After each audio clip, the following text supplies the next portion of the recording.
Welcome friends, आप सभी का स्वागत है लर्नोपीडिया चैनल पर। इससे पहले वाली वीडियो में मैंने आप लोगों ने पढ़ा था फोर्स एंड प्रेशर, ठीक है। उसमें हमने फोर्स के बारे में डिस्क्राइब किया था और उसके आगे अब हम देखेंगे। पहली वाली वीडियो अगर आपने ना देखी हो तो पहले उस वीडियो का लिंक जो है डिस्क्रिप्शन में दिया हुआ है, उस वीडियो को पहले देख लीजिए। Part 1 chapter 8 friction and pressure, sorry force and pressure, ठीक है। तो अब अगली इस वीडियो को हम शुरुआत करते हैं। इससे पहले हम एक बार फिर से रिकॉल कर लेते हैं कि हम लोगों ने पहले वीडियो में क्या क्या पढ़ा था, या आप लोग वीडियो पहले वाली देख लीजिए जो कि डिस्क्रिप्शन बॉक्स में उसका लिंक दिया हुआ है। उसके बाद हम यहाँ से स्टार्ट करते हैं। और दोस्त, सबसे पहले आप लोगों को ये बताना मैं चाहूँगा कि चैनल को सब्सक्राइब करिए और लाइक करिए वीडियो को ज़रूर से ज़रूर, और लोगों अपने फ्रेंड सर्किल में, अपने स्कूल में और स्टूडेंट्स को भी बताइए लर्नोपीडिया चैनल के बारे में। और दूसरी बात, वीडियो को जितना अच्छे से आप जितनी देर तक देखेंगे उतना ज़्यादा आपको समझ में आएगा, इसकी मैं गारंटी ले रहा हूँ। आपको फिजिक्स या साइंस में आपको कोई भी दिक्कत नहीं आएगी लर्नोपीडिया चैनल पे। तो शुरू करते हैं आज का लेक्चर। तो हम यहाँ तक पढ़ चुके थे कि मैग्नीट्यूड, जो स्ट्रेंथ होता है फोर्स का, वो उसको हम फोर्स का मैग्नीट्यूड बोलते हैं। अब आगे क्या होता है ये हम शुरू करते हैं। Force can change the state of motion, मतलब कि फोर्स जो है वो मोशन हमारा चेंज कर सकता है, ठीक है। यहाँ पे, ठीक है, इसमें क्या है, ये 11.4 क्या है, force can change the motion, state of the motion, ठीक है, किसका, जहाँ पे फोर्स अप्लाई होगा, है ना। उसके बाद क्या देखते हैं हम इसमें आगे हम ये देखते हैं कि let us found out what happens when a force acts on an object, ठीक है। हम सबसे पहले ये देखते हैं ये वाली एक्टिविटी 11.3, ठीक है। इसमें क्या लिखा हुआ है, take a rubber ball and place it on a level surface such as a table top or a concrete floor, ठीक है। हमने एक बॉल ले ली, उसको एक टेबल पे या फ्लोर पे ऐसे छोड़ दिया। Now gently push the ball along the level surface, ठीक है। जैसे ये हाथ से दिखाया जा रहा है ऐसे हम उसको पुश करेंगे, ठीक है। Does the ball begin to move, अच्छा हाँ ठीक है, जब हम पुश करेंगे तो बॉल मूव होगी ही, ठीक है। Push the ball again while it is still moving, जब वो उस फ्लोर पे या टेबल पे मूव कर रही हो तो फिर से उसको पुश करिए। Is there any change in its speed, जाहिर सी बात है स्पीड जो है वो इंक्रीज होगी ही। Next, place your palm in front of the moving ball. अब क्या होगा, बॉल जिस डायरेक्शन में जा रही है उसके सामने हम अपनी हथेली लगा लेंगे, जैसे इस फिगर में बना हुआ है। तो क्या होगा, वो हमारे पाम से टच करेगी, और उससे क्या होगा, जब वहाँ पे टच होगा तो हमारे हाथ का फोर्स जो है वो बॉल को पे लगेगा, और बॉल वापस जो है इस डायरेक्शन में, बॉल इस डायरेक्शन में मूव करने लगेगी, ठीक है। बॉल जो है वापस इस डायरेक्शन में इधर मूव करने लगेगी, ठीक है। उससे क्या होगा, इससे हमें क्या पता चल रहा है कि अगर हम जो है फोर्स लगा रहे हैं या उसके बीच में कोई और ऑब्जेक्ट, जो मूविंग ऑब्जेक्ट है उसके बीच में जब वो मूव कर रहा हो तब फोर्स लगा रहे हैं, तो उससे क्या होता है कि वो जो मोशन है वो चेंज कर दे रहा है ना। ऑब्जेक्ट का मोशन जो है चेंज हो जा रहा है। तो देखते हैं हम क्या कर सकते हैं। You might recall similar situations, ठीक है। इसी तरीके से हम और भी सिचुएशंस हैं जो हम कंसिडर कर सकते हैं। जैसे for example, while taking a penalty kick in football the player applies a force on the ball, ठीक है। पेनल्टी किक जब फुटबॉल में लेता है वो फोर्स लगाता है, मतलब कि हिट करता है बॉल को। Before being hit the ball was at rest and so its speed was 0, ठीक है। जब बॉल रखी रहती ग्राउंड पे, जब तक उसको हिट नहीं किया जाता है तब तक वो 0 रहते। उसके बाद क्या होता है, the applied force makes the ball move towards the goal. जब जो प्लेयर होता है जब वो हिट करता है बॉल को तो उस पर फोर्स लगता है, तो वो गोल पोस्ट की तरफ बॉल मूव करती है। सपोज द गोलकीपर डाइव्स और jumps up to save the goal. उससे क्या हुआ, जब अब उसके बाद क्या हुआ, जब बॉल हिट हो गई तो उधर गोलकीपर क्या करेगा, वो डाइव करेगा या जंप करेगा गोल को रोकने, बॉल को गोल पोस्ट में जाने से रोकने के लिए, ठीक है। By his action the goalkeeper tries to apply a force on the moving ball. अब देखिए यहाँ पे हमारे पास दोनों एग्जांपल्स आ गए। जब बॉल स्टिल थी, उस पर क्या था, उसकी स्पीड 0 थी, उस पर हमने फोर्स लगाया, उसमें स्पीड आई, वो किसी स्पीड से आगे ट्रेवल कर रही थी, वहाँ पे गोलकीपर ने उसको रोका तो उसने क्या किया, उसने भी फोर्स लगाया ना मूविंग ऑब्जेक्ट पे, ठीक है। तो उससे क्या हुआ, या तो वो बॉल को स्टॉप कर लेगा अपने हाथ में, या तो वो डिफ्लेक्ट कर देगा, ठीक है। उससे क्या हो जाएगा, गोल स्कोर नहीं होगा।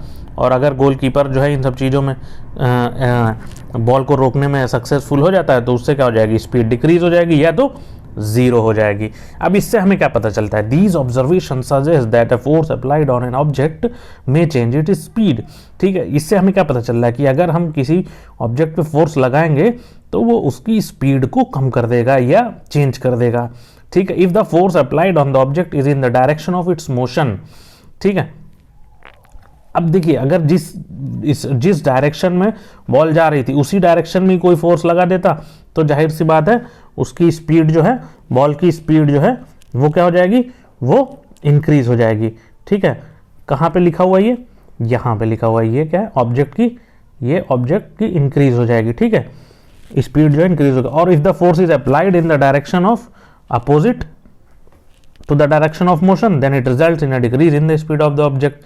और जैसे कि गोलकीपर ने रोका था, वो उन्होंने जो फोर्स लगाया था वो डायरेक्शन के अपोजिट में था, तो उससे क्या हुआ, वो बॉल रुक गई। जैसे ये देखिए यहाँ पे ये है, I have seen children competing with one another in moving a rubber tyre और a ring by pushing it, ठीक है। ये देखिए, ऐसा कभी कभी आपने देखा होगा बचपन में या पहले बहुत सारे बच्चों ये जो है साइकिल का जो टायर होता है वो लेके और एक डंडे से उसको मारते हुए ले जाते हैं। उससे क्या होता है, इस पर हम फोर्स लगा रहे हैं, ठीक है, पुश कर रहे हैं। तो उससे क्या होता है, जितनी बार हम जितनी तेज़ी से उस पर मारते हैं डंडे से उतनी तेज़ वो आगे बढ़ता है। उससे क्या होता है, वो स्पीड बढ़ रही है, उस पर फोर्स लग रहा है। उसके बाद फिर देखिए हम क्या, Paheli is curious to know whether application of a force can only change the speed of an object. क्या हम ये पहली क्या है, वो बहुत ज़्यादा जानना ये चाह रही है कि क्या फोर्स लगाने से सिर्फ स्पीड चेंज ही हो सकती है। तो देखते हैं हम क्या होता है। ये activity, take a ball and place it on a level surface as you did in, जैसे हमने अभी पिछली एक्टिविटी में किया था, ठीक है। Make the ball move by giving it a push, ठीक है, हमने उसको पुश किया, मूव किया। Now place the ruler from your geometry box, जैसे ये नीचे है, ठीक है, यहाँ पे हमने पुश किया, रूलर लिखा, लगा दिया आगे, तो ये क्या डायरेक्शन चेंज हो गया इसका, ठीक है। Does the ball continue to move in the same direction after it strikes the ruler, नहीं, बिल्कुल नहीं। Repeat the activity and try to obstruct the moving ball by placing the ruler such that it takes different angles, ठीक है। ये हम करके देखेंगे तो क्या होगा, डायरेक्शन चेंज हो जाएगी, ठीक है। उसके बाद क्या करते हैं, let us consider some more examples in game of volleyball का गेम आप लोगों ने देखा होगा। Players often push the ball moving ball to their teammates to make a winning move. देखते हैं हम क्या देखते हैं कि बॉल सीधे आ रही है, सामने से आ रही है बॉल, तो हम अपनी साइड, जो प्लेयर उसी साइड खेल रहे होते हैं, वो क्या करते हैं, अपने एक इधर पहले सेंटर में दिया, सेंटर वाले ने बॉल को ऊपर हवा में किया, फिर यहाँ पे जो सबसे आगे नेट के पास खड़ा रहता है वो इधर ड्रॉप कर देता है गेंद को। तो क्या होता है कि ये क्या देख रहे हैं हम, फोर्स लगाया जा रहा है। पहले इधर से फोर्स लगा, ठीक है, इधर लगा, इसने इसको दूसरी चेंज की डायरेक्शन इधर गया, फिर इसने हल्का सा ड्रॉप करके दूसरी साइड डाल दिया। उससे क्या होता है, लोग ये क्या फोर्स लगा रहे हैं और अलग अलग डायरेक्शन में उसको चेंज कर रहे हैं, है ना। तो इससे हमें क्या पता चल रहा है कि फोर्स लगा के हम डायरेक्शन और स्पीड दोनों चीज़ें चेंज कर सकते हैं, ठीक है। उससे क्या, sometimes the ball is return to the other side of the court by pushing और स्मैशिंग इट, जो मैंने अभी बताया। उसके बाद क्या, in cricket a batsman plays his और her shot by applying a force on the ball with the bat, ठीक है, बैट से हम देखते हैं लगाते हैं। Is there any change in the direction of the motion of the ball in these cases, बिल्कुल होता है, हमने देखा ही है। क्रिकेट में देखते हैं हम, कहीं कट शॉट मार रहे हैं, कहीं हुक मार रहे हैं, कहीं अभी हमने महेंद्र सिंह धोनी का देखा होगा हेलीकॉप्टर शॉट, ठीक है। ये सारी चीज़ें हम देखते हैं, फोर्स से ही जाता है वो, जिस डायरेक्शन में हम देख रहे हैं अलग अलग डायरेक्शन में, और स्पीड अलग अलग होती है, जितना ज़्यादा फोर्स उतनी ज़्यादा स्पीड, ठीक है। In all these examples the speed and the direction of the moving ball change due to the application of force. सीधी सी बात है, फोर्स लग रहा है, जितने मैग्नीट्यूड का फोर्स लगेगा उतनी तेज स्पीड होगी, या जिस डायरेक्शन लगेगा उस साइड जाएगा। Can you give few more example of this kind, ठीक है। या आप अपने लोग देख सकते हैं, जैसे हॉकी है या हम बॉलिंग कर रहे हैं, सबकी स्पीड अलग अलग होती है, जिस डायरेक्शन में भेजते हैं उस डायरेक्शन में जाते हैं, वहाँ फोर्स ही लग रहा है। उसके बाद क्या, a change in either the speed of an object or its direction of motion or both is described as a change in its state of motion. अब देखिए इसमें क्या लिखा हुआ, a change in either the speed, देखिए speed में कोई change या डायरेक्शन में या दोनों में, ठीक है, जिस डायरेक्शन में मोशन है उस डायरेक्शन में या स्पीड में या दोनों में, ये दोनों चेंजेस होते हैं। अगर ये चेंजेस हो रहे हैं किसी ऑब्जेक्ट में तो इसको क्या बोलते हैं, change in its state of motion. ठीक है, वो उसकी मोशन की जो स्टेट है उसमें चेंज होता है। ठीक है, फिर क्या होता है, दस अ फोर्स में bring a change in the state of motion of an object. इससे क्या हुआ कि फोर्स जो है वो स्टेट ऑफ मोशन जो है किसी ऑब्जेक्ट का चेंज कर सकता है। अब जान लेते हैं हम स्टेट ऑफ मोशन क्या है। The state of motion of an object is describe by its speed and the direction of motion. ठीक है, ये क्या, state of motion of an object is describe by its speed. Speed और उसके motion के direction से हम state of motion किसी ऑब्जेक्ट का डिफाइन करते हैं। और क्या है, the state of rest is consider to be state of zero speed. अगर वो स्थिर है, रुकी हुई बॉल है, तो वो ऑब्जेक्ट है, तो वो जो है जीरो स्पीड में है। An object may be at rest or in motion, both are its state of motion. ठीक है, रुकी हुई स्थिति है, किसी एक इंस्टेंट पे भी किसी बॉल का, किसी ऑब्जेक्ट का, जैसे आप अभी जहाँ पे बैठे हैं वो आपका एक स्टेट ऑफ मोशन है। आप चलने लगेंगे तो आप किसी स्पीड से चल रहे हैं ना, या आप सुन रहे हैं, आप अपना हाथ मूव कर रहे हैं, कुछ भी कर रहे हैं, तो वो उस ऑब्जेक्ट के लिए, उस बॉडी के लिए स्टेट ऑफ मोशन हो जाएगा। ठीक है, उसके बाद क्या, does it mean that the application of force would always result in change in the state of motion. क्या ये होगा हमेशा, अगर हम फोर्स लगाएंगे तो क्या किसी ऑब्जेक्ट के स्टेट ऑफ मोशन में हमेशा चेंज होगा, हमेशा? तो अब हम ये देखेंगे आगे। It is common experience that many a time application of force does not result in change in the state of motion. या बिल्कुल सही बात है, बहुत कभी कभी देखा जाता है कि हम फोर्स लगाते हैं और कोई चेंज नहीं आता। फॉर एग्जाम्पल, अब बहुत ही ज़्यादा हैवी बॉक्स है, ठीक है, उसको आप जो है मूव करेंगे, कितना भी फोर्स लगा ले, नहीं मूव कर पाएंगे, है ना। अब आपको कह दिया जाए जो है ट्रक को धक्का दीजिए, आप नहीं दे पाएंगे ना धक्का। तो उससे क्या हुआ, हम फोर्स तो लगा रहे हैं लेकिन स्टेट ऑफ मोशन में ट्रक के नहीं चेंज आया। ठीक है, तो ऐसा भी हो जाएगा। Again, no effect of force is object when you try to push a wall. ठीक है, अपने दीवार, आपके घर की दीवार जो है उसको आप पुश करके देखिए, कोई चेंजेस नहीं आएगा। ठीक है, अब देखते हैं क्या है, force can change the shape of an object. अब देखिए क्या ये शेप ऑब्जेक्ट का चेंज कर सकता है। ठीक है, देखिए एक्टिविटी में क्या लिखा हुआ है, some situations have been given in column of 1। अभी नीचे हम देखेंगे उसमें क्या है। ठीक है, in which force can be applied on each of the file column से diagram of the action, try to observe the force of effect. ठीक है, अभी हम देखेंगे उसमें क्या है। अब देखिए ये वाले टेबल पे आ जाते हैं। यहाँ पे, यहाँ क्या है, देखिए ए lump of a Dove on a plate. ठीक है, ये आटा है, ठीक है, आटा गूंथ रहा है। ठीक है, फोर्स कैसे अप्लाई हो रहा है, pressing it down with your hands. ठीक है, ये डायग्राम है, हाथ है, आटा गूंथा जा रहा है। ठीक है, अब ये बताइए इसमें क्या होगा, change in state of motion. भैया प्लेट से तो बाहर नहीं जा रहा, थाली से बाहर तो जा नहीं रहा है। ठीक है, तो नो हो जाएगा। चेंज इन शेप में चेंज आ रहा है, यस हो जाएगा। ठीक है, spring fix to the seat of bicycle. अब बाइसिकल पे, साइकिल के नीचे स्प्रिंग लगी हुई थी, हम उस पर बैठ रहे हैं। ठीक है, स्टेट ऑफ मोशन, पहले वो था नीचे, इसमें मोशन हो रहा है ऊपर नीचे। ठीक है, और शेप में भी चेंजेस हो रहा है, दोनों यस हो जाएगा। ठीक है, ये आप दोनों करके देख लेंगे। अब इसमें देखिए कंक्लूजन क्या निकल के आता है। What do you conclude from the observation noted on table 11.2? नीचे जो एक्टिविटी होती, what happens when you apply a force on an inflated balloon by pressing it between your palms? अगर आप बलून को लेके बीच में, अपने हाथों की हथेलियों के बीच में उसको प्रेस करेंगे तो क्या होगा, वो दबेगा। what happens to shape of a ball of dove when it is rolled to make a चपाती? बिल्कुल सीधे, आटा जब आप गूंथ के हाथ में लेके उसको रोटी बनाने के लिए करते हैं तो उसकी शेप चेंज होती है ना, होती है। What happens when you press a rubber ball? अपने हाथ से दबाते हैं टेबल पे या अपने हाथ में ही लेके प्रेस करते हैं, अगर आपके पास ज़्यादा स्ट्रेंथ है तो क्या होता है, वो शेप चेंज होता है। ठीक है, in all these examples you saw that application of force an an object may change its shape. बिल्कुल सही बात है, चेंज हो रहा है। Having perform all the above activities you have realized that a force may make an object move from rest. ठीक है, ये सारी जो हमने अभी तक पढ़ाई की है उसमें हमने ये क्या क्या ऑब्जर्वेशन देखे हैं कि फोर्स लगाने से जो है, फोर्स अप्लाई करने से किसी भी ऑब्जेक्ट पे वो मूव करा सकता है अगर रेस्ट में है तो। मे change the speed of an object if it is moving, अगर वो मूव कर रहा है तो उसकी स्पीड में चेंज हो सकता है। अब चेंज क्या हो सकता है, डायरेक्शन ऑफ मोशन में भी चेंज हो सकता है। ठीक है, और शेप में भी चेंज हो सकता है। उसके बाद नेक्स्ट पॉइंट का, मे कॉज सम और ऑल ऑफ दीज इफेक्ट्स। इनमें से कुछ हो सकता है जो ऊपर हमने पढ़ा, ये 3-4, और या इनमें से सारे इफेक्ट्स आ सकते हैं जब हम फोर्स लगाएंगे। उसके बाद क्या, वाइल फोर्स में कॉज वन और मोर ऑफ दीज इफेक्ट्स। ठीक है, कोई बात नहीं। It is important to remember that none of these actions can take place without the action of force. लेकिन ये बात भी है, जो ऊपर बातें हमने पढ़ी है वो अपने आप हो नहीं सकती जब तक कि हम फोर्स नहीं लगाएंगे, है ना। जब तक हम फोर्स नहीं लगाएंगे अपने आप ये होनी नहीं है। ठीक, दस an object can not move by it self, ठीक है, आप अपनी जगह बैठे रहे या आप जिस चेयर पे बैठे हैं वो अपने आप मूव होके दूसरी जगह नहीं जाएगी जब तक आप उसको उठा के नहीं रखेंगे, ठीक है। तो it can not change direction by itself and ship can not be change by itself, ठीक है। अब देखिए, अब आ जाता है कॉन्टैक्ट फोर्सेस की बात कर लेते हैं हम, ठीक है। कॉन्टैक्ट फोर्सेस क्या है?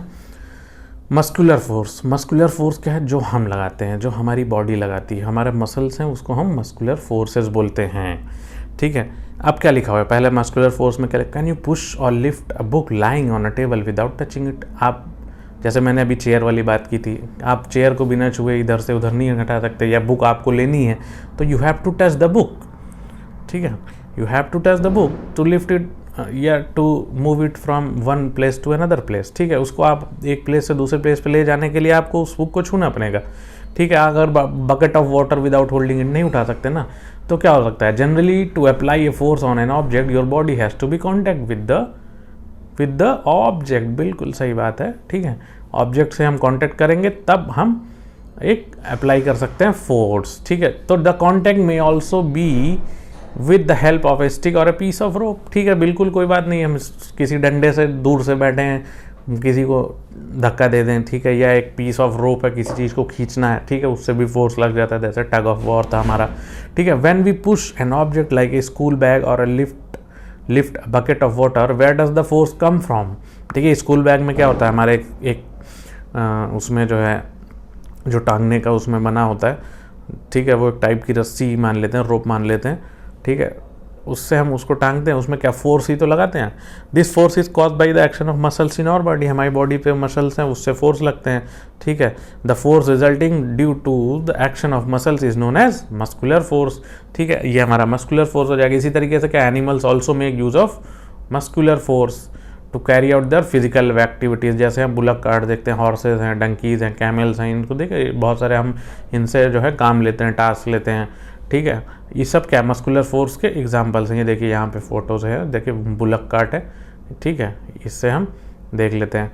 अब क्या, since muscular force can be applied only when it is contact with an object, it is also called a contact force. Muscular force जो है, ये सीधी सी बात है, जब तक हम कॉन्टैक्ट में नहीं आएंगे ऑब्जेक्ट के तब तक नहीं लगेगा। Are there other types of contact forces, let us find out, ठीक है। ये तो हो गया मस्कुलर, और कौन से, देखिए अभी इसमें फ्रिक्शन की बात की गई है। Friction, recall some of your experiences, a ball rolling along the ground gradually slows down and finally comes to rest, ठीक है। अगर हमने किसी बॉल को जो है फ्लोर पे हल्के से पुश कर दिया और वो रोल कर रहा है, लेकिन धीरे धीरे वो एक पॉइंट पे जाके रुक जाता है, क्यों? When we stop pedalling a bicycle, हम साइकिल चला रहे हैं, पेडलिंग बंद कर देते हैं तो थोड़ी देर बाद अपने आप रुकने लगती है, ठीक है। Car scooter also comes to rest once it engine is switched off, ठीक है। जब हम बाइक वगैरह चलाते हैं, कार चलाते हैं, इंजन बंद कर देते हैं या एक्सेलरेट करना बंद कर देते हैं तो अपने आप रुकने लगती है, ठीक है। इसी तरीके से अगर बोट है, कोई हम नाव चला रहे हैं पानी में, जब तक उसको रोइंग नहीं करेंगे तब तक वो चलेगी नहीं, ठीक है। तो क्या हो सकता है इन सब चीज़ों में, ये ऐसा क्या है कि ये रुक जाती हैं चीज़ें, जब तक हम उस पर फोर्स या एक्सटर्नल पावर का यूज़ नहीं कर रहे हैं तो वो रुक जाती हैं। इस देखिए इन सब चीज़ों में एक फैक्टर, एक फोर्स एक्ट करता है, उसके बारे में हम पढ़ेंगे। जी हाँ, आप सही सोच रहे हैं, फ्रिक्शन है, ठीक है। तो क्या, in all these situation no force appears to be acting on the object, ठीक है, बिल्कुल नहीं है। Yet their speed gradually decrease, दिखता नहीं है हमें वो फोर्स, लेकिन डिक्रीज हो रही है स्पीड, क्यों?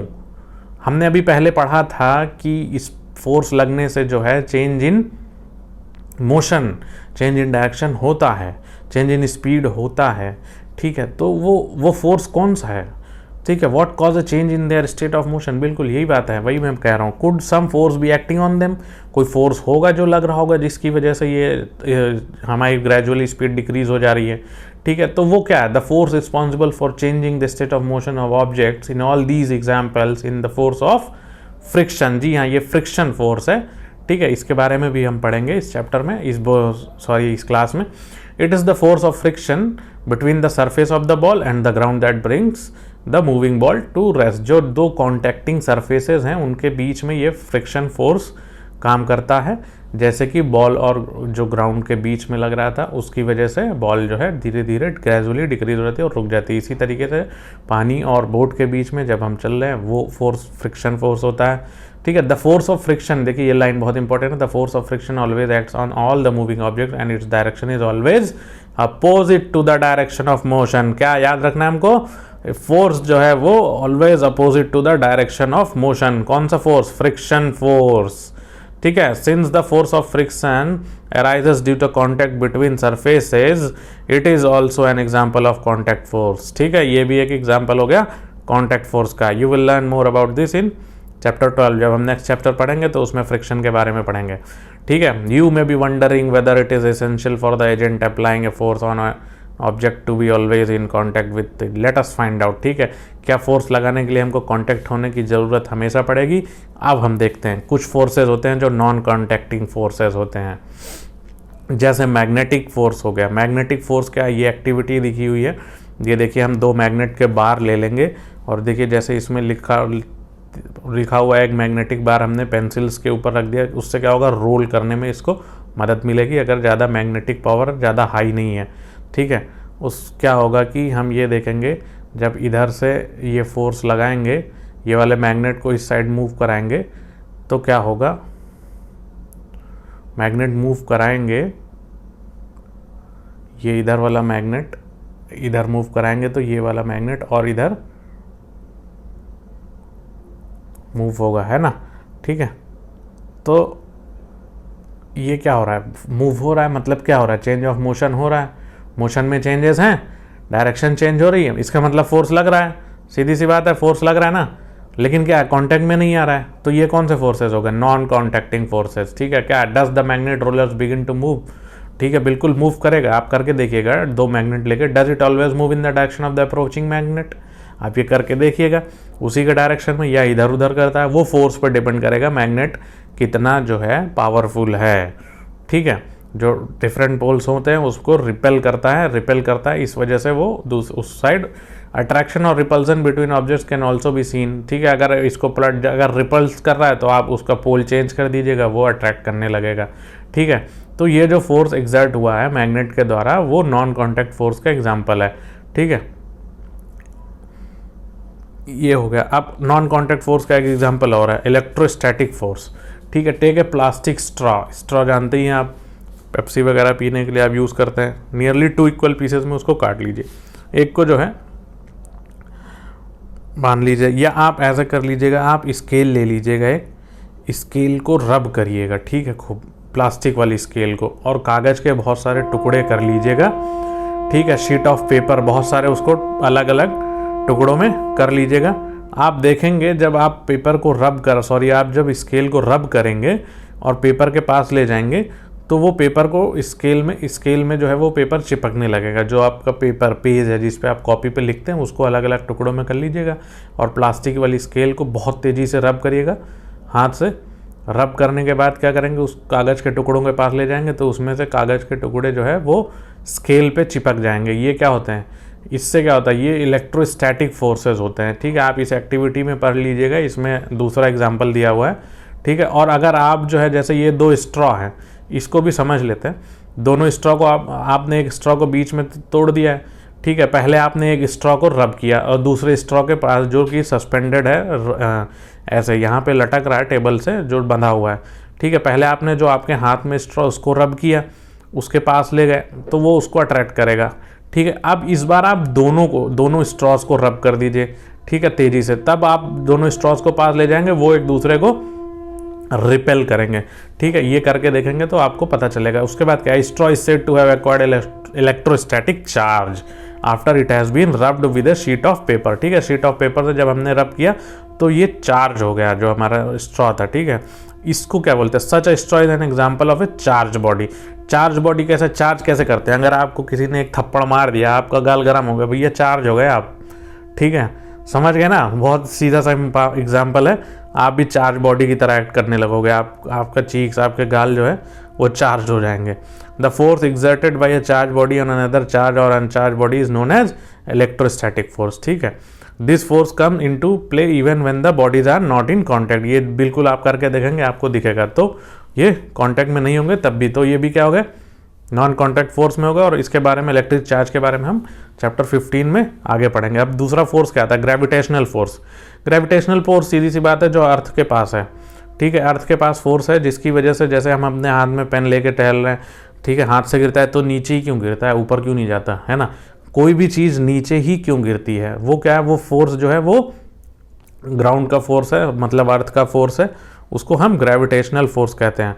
जैसे हम सिक्का गिराते हैं, when the coin is held in your hand it is at rest, as soon it is released it is begin to move downwards, ठीक है। जैसे भी कुछ भी होगा नीचे ही जाएगा, ठीक है। Can this happen without a force acting on it, अब सीधी बात है, अब ये नीचे ही जा रहा है। हमने अभी इस चैप्टर में पढ़ा था कि change of state of motion होगा तो फोर्स लगेगा है ना। अगर नीचे जा रहा है तो कोई सा फोर्स लग रहा है, तो which is this force is force of gravity या सिंपल ग्रेविटी, ठीक है। ये क्या, ये एक अट्रैक्टिव फोर्स है, ठीक है, अट्रैक्ट करेगा, रिपेल नहीं करता, ठीक है। The force of gravity acts on all objects, जितने भी पृथ्वी पे, जितने भी अर्थ पे जितने भी ऑब्जेक्ट्स हैं सब पे एक्ट करता है ये फोर्स, ठीक है। The force of gravity acts on all of us, ठीक है। और हमको पता भी नहीं चलता। Water begins to flow towards the ground as soon as we open a tap, जैसे हम टैप खोलते हैं पानी नीचे गिरने लगता है। रिवर्स फ्लो करती है downward due to the force of gravity, ठीक है। क्या है इसके बाद, ये क्या लिखा हुआ, gravity is not a property of the earth alone, in fact every object in the universe whether small और large exerts a force on every other object, ठीक है। सिंपल सी बात है, इसी को हम क्या बोलते हैं, ग्रेविटेशनल फोर्स बोलते हैं, ठीक। अब क्या है, प्रेशर के बारे में समझ लेते हैं। प्रेशर और फोर्स बहुत ही, मतलब आप जहाँ पे फोर्स लगाएंगे ना वहाँ प्रेशर लगेगा, ठीक है। और अगर प्रेशर एग्जिस्ट कर रहा है तो समझिए कि फोर्स है, ठीक है। अब देखिए, अब यहाँ से पढ़ते हैं, try to push a nail into a wooden plank by its head, ठीक है। ये हम नेल है उसको जो है लकड़ी में हम अगर उसके हेड की साइड से जो है करेंगे तो वो क्या, उसमें डिड यू सक्सीड, नहीं जाएगा, क्योंकि बहुत ज़्यादा प्रेशर या बहुत ज़्यादा फोर्स की ज़रूरत पड़ेगी। और जिस साइड पॉइंटेड है उस साइड से हम इसको लकड़ी में करेंगे, डालने की कोशिश करेंगे, पुश करना चाहेंगे तो वो ईजिली चला जाएगा। अब कैसे, अब देखिए, जैसे try cutting vegetables with a blunt and sharpener, बहुत ध्यान से सुनिएगा, बहुत इजी, बहुत आसानी से यहाँ पे आप कॉन्सेप्ट समझेंगे प्रेशर का क्या होता है, ठीक है। ब्लंट साइड से आप नाइफ का कट करेंगे वेजिटेबल, नहीं कटेगा। शार्प साइड से करेंगे तो भी ईजिली कट जाएगा। अब ऐसा क्यों हो रहा है, फोर्स वहाँ भी लगा रहे हैं हम। अब क्या है, do you get the feeling that the area over which the force is applied, for example the pointed end of the nail plays a role in making this task easier. इसका मतलब क्या हुआ, हम फोर्स लगा रहे हैं जहाँ पे एरिया कम था, मतलब जो पॉइंटेड नेल थी वहाँ पे एरिया कम था, उसके हेड पे एरिया ज़्यादा था, फोर्स हमने लगाया, जिधर पॉइंटेड एरिया था वहाँ पे क्या हुआ, वहाँ पे ईजिली एंटर कर गया, वो पुश हो गया, और जिधर हेड था उससे नहीं हुआ। इसका मतलब क्या हुआ कि एरिया जितना कम होगा प्रेशर फोर्स उतना कम लगाना पड़ेगा, ठीक है। अब क्या है, the force acting on a unit area of a surface is called pressure, मतलब क्या है, pressure is equals to force upon area. Area जितना कम होगा, ठीक है, एरिया जितना कम होगा प्रेशर उतना ज़्यादा होगा, ठीक है। एट दिस से we consider only those forces which act perpendicular. अभी सिर्फ हम जो सीधे परपेंडिकुलर जैसे नेल वाला ऑप्शन था उसको ही हम कंप्यूट करेंगे, और आगे बहुत सारे इसमें हैं, वो आप आगे जब पहुंचेंगे हायर स्टडीज़ में तब आपको पता चलेगा। Note that the area is in the denominator denominator in the above expression, ठीक है। नीचे इसका मतलब कि smaller the area larger the pressure, area जितना कम होगा प्रेशर उतना ज़्यादा होगा। फॉर द सेम फोर्स, अगर फोर्स हमने 2 न्यूटन का लगाया है और एरिया घटाते बढ़ाते रहेंगे तो प्रेशर की वैल्यू पे डिफरेंस आता रहेगा, ठीक है। The area of the pointed end of the nail is much smaller than that of its head, सीधी सी बात है, हेड पे जो होगा वो ज़्यादा होगा एरिया, उसका कम होगा, तो the same force therefore produces a pressure sufficient to push the pointed end of the nail into the wooden plank, ठीक है। अब सीरीज बात है, वो एंटर कर जाएगा। उसके बाद क्या लिखा, can you explain now why shoulder bags are provided with broad straps, ठीक है। स्ट्रैप ज़्यादा चौड़ा क्यों होता है, शोल्डर्स पे जो हम अपने बैग टांगते हैं, जो लैपटॉप बैग होता है ऐसा भी होता है, उसके जो स्ट्रैप्स होते हैं वो चौड़े क्यों होते हैं, ब्रॉड स्ट्रैप्स क्यों होते हैं। यही सीधी सी बात है ना, उसका एरिया हमने बढ़ा दिया, अब हमारे शोल्डर्स पे क्या होगा, उसका एरिया बढ़ा है तो जो प्रेशर होगा वो कम होगा, तो इससे हमारे शोल्डर्स पे दर्द नहीं होगा, है ना, इस वजह से। और क्या होता है, why the tools mean for cutting and piercing always sharp edges होते हैं, इसका मतलब जब हम उस पर फोर्स लगाएंगे तो प्रेशर ज़्यादा होगा, तो वो ईजिली जो भी काम होगा। देखिए ये यहाँ पे एक कुली की फिगर है, ठीक है, पोर्टर है, उसको हैवी लोड लिया, उन लोग क्या करते हैं, सर पे अपने जो है कुछ कपड़ा सा बांध लेते हैं, उससे क्या होता है उनके हेड का जो कॉन्टैक्टिंग एरिया है, जो ऊपर सामान रखते हैं, वो उससे एरिया क्या बढ़ जाता है। उससे क्या होता है, उससे जो है हमारा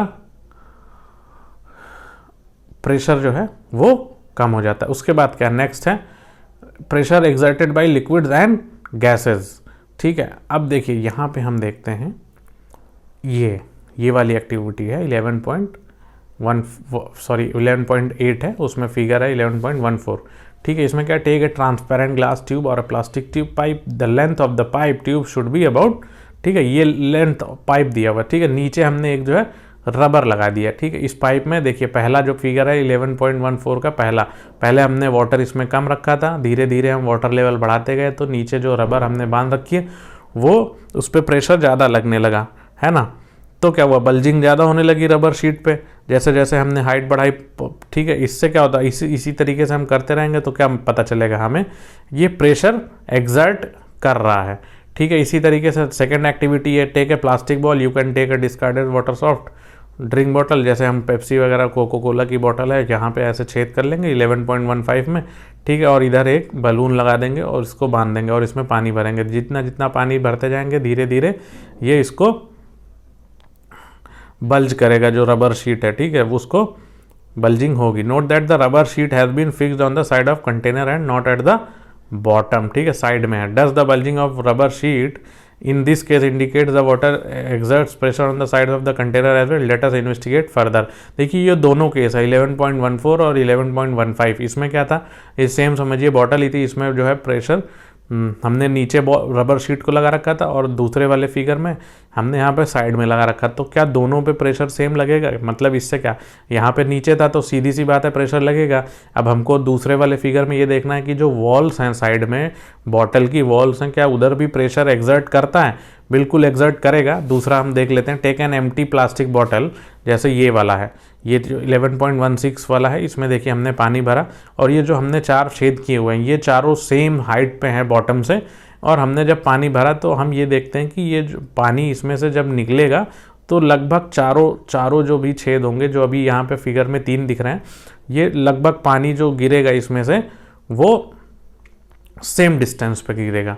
ठीक है आप करके देखिएगा, होगा। ठीक है, can you now say that liquid exert pressure on the walls of the container. बिल्कुल हाँ लगता है। Do gases also exert pressure, ये तो लिक्विड की बात हो गई, अब हम गैसेस की बात कर लेते हैं। ठीक है, उसके बाद क्या, यहाँ पे क्या लिखा हुआ है, have seen fountains of water coming out of the leaking joints और holes in pipe supplying water, it is not due to the pressure.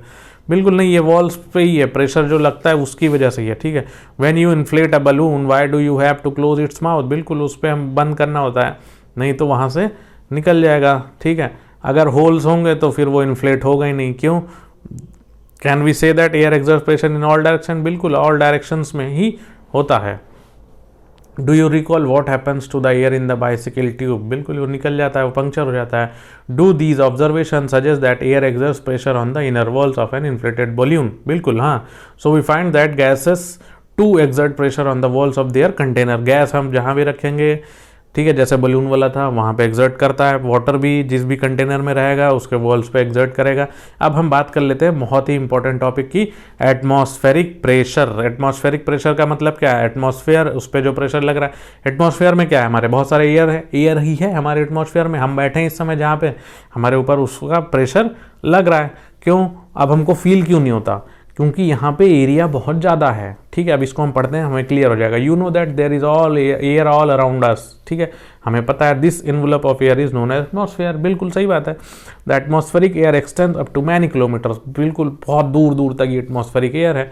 Surface of the earth, the pressure exerted by this air, जो air हमारे atmosphere में है इसको हम atmospheric pressure कहते हैं। We know that pressure is force per unit area, बिल्कुल force per unit area होता है, हमने ये प्रेशर के बारे में पढ़ा है अभी पहले। If you imagine a unit area and a very long cylinder standing on it filled with air, then the weight of the air in this cylinder is the, ये जो यूनिट एरिया है, ये जो वेट होगा air का वो atmospheric pressure होगा।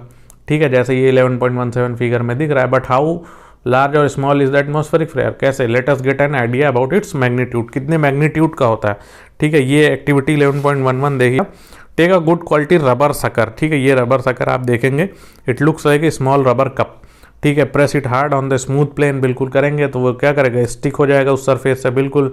Now try to pull it off the surface, can you do it, बिल्कुल आप कर लोगे। क्यों कर लोगे, क्योंकि उसमें पूरी तरीके से जो आपने शक्कर लगाया था वो पूरी तरीके से उसमें एयर ख़त्म नहीं होती। कुछ जो अच्छे शक्कर्स होते हैं उसमें एयर हो जाती है, तो जिनका फोर्स कम, जैसे छोटे बच्चों को कहोगे कि उस शक्कर को नहीं निकाल पाएंगे, आप निकाल लोगे। Most of the air between its cup and surface escapes out, बहुत निकल जाते हैं। The sucker sticks to the surface because the pressure of the atmosphere act on it, बिल्कुल। To pull the sucker of the surface the applied force should be large enough to overcome the atmospheric pressure, बिल्कुल सीधी बात है जो मैंने अभी बताया आपको।